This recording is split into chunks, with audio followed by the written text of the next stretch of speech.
देवउठनी एकादशी व्रत कथा। बहुत समय पहले एक राजा था जो बहुत धर्मी और न्यायप्रिय था। उसके राज्य में हर कोई, चाहे राजा हो, मंत्री हो या आम जनता, सब एकादशी के दिन व्रत रखते थे। उस दिन कोई भी अन्न नहीं खाता था, केवल भगवान विष्णु की पूजा और भक्ति होती थी। एक दिन दूसरे राज्य से एक आदमी उस राजा के दरबार में नौकरी मांगने आया। राजा ने कहा, मैं तुम्हें नौकरी दूंगा, लेकिन एक शर्त है। हमारे राज्य में एकादशी के दिन कोई अन्न नहीं खाता, उस दिन सिर्फ फलाहार होता है। वह आदमी बोला, ठीक है महाराज, मैं मानता हूँ। कुछ दिन बाद एकादशी आई, सब लोग फलाहार कर रहे थे। उस आदमी को भी फल और दूध दिया गया, लेकिन उसका पेट नहीं भरा। वह राजा के पास जाकर बोला, महाराज, मुझसे भूखा नहीं रहा जाता, कृपया मुझे अन्न दीजिए। राजा ने कहा, आज एकादशी है, अन्न खाना मना है, लेकिन वह आदमी नहीं माना। आखिर में राजा ने कहा, ठीक है, जो करना है करो, और उसे अन्न दे दिया। वह आदमी नदी किनारे गया, स्नान किया और वहीं अन्न पकाने लगा। जब खाना तैयार हो गया तो उसने भगवान विष्णु को पुकारा, आइए प्रभु, भोजन तैयार है।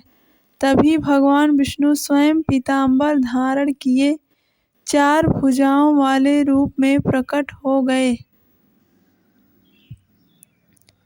वे उसके साथ बैठकर प्रेम से भोजन करने लगे। भोजन के बाद भगवान अदृश्य हो गए। कुछ दिन बाद अगली एकादशी आई। इस बार वह आदमी राजा से बोला, महाराज, इस बार मुझे दुगना अन्न चाहिए। राजा ने आश्चर्य से पूछा, क्यों? वह बोला, महाराज, पिछली बार मेरे साथ भगवान विष्णु भी भोजन करने आए थे, इसलिए अन्न कम पड़ गया। राजा यह सुनकर हैरान रह गया।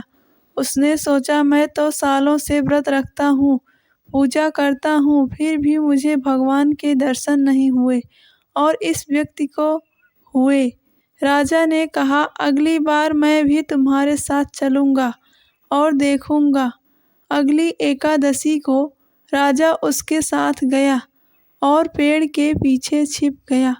वह व्यक्ति फिर स्नान करके भोजन बनाने लगा और भगवान को पुकारने लगा, हे विष्णु, आइए, भोजन तैयार है। लेकिन इस बार भगवान नहीं आए। शाम तक वह पुकारता रहा। फिर दुखी होकर बोला, हे प्रभु, अगर आप नहीं आए तो मैं नदी में कूदकर प्राण त्याग दूंगा। इतना कहते ही वह नदी की ओर बढ़ा। उसके सच्चे भाव और प्रेम को देखकर भगवान तुरंत प्रकट हुए और बोले, रुको भक्त, मैं आ गया हूँ। भगवान उसके साथ बैठकर फिर भोजन करने लगे। भोजन के बाद बोले, अब तुम मेरे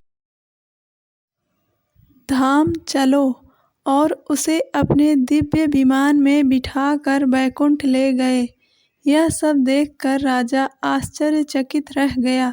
उसके मन में विचार आया, मैं तो वर्षों से पूजा पाठ करता हूँ, लेकिन मुझमें सच्ची भक्ति नहीं थी।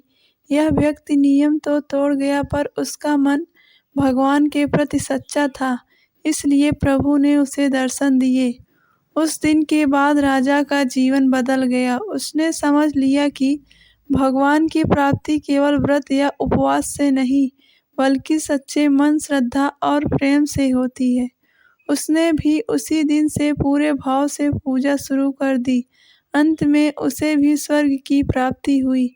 देवउठनी एकादशी की यह कथा हमें सिखाती है कि व्रत का असली मतलब सिर्फ अन्न त्यागना नहीं, बल्कि मन की पवित्रता है और भगवान के प्रति सच्चे भाव रखना है।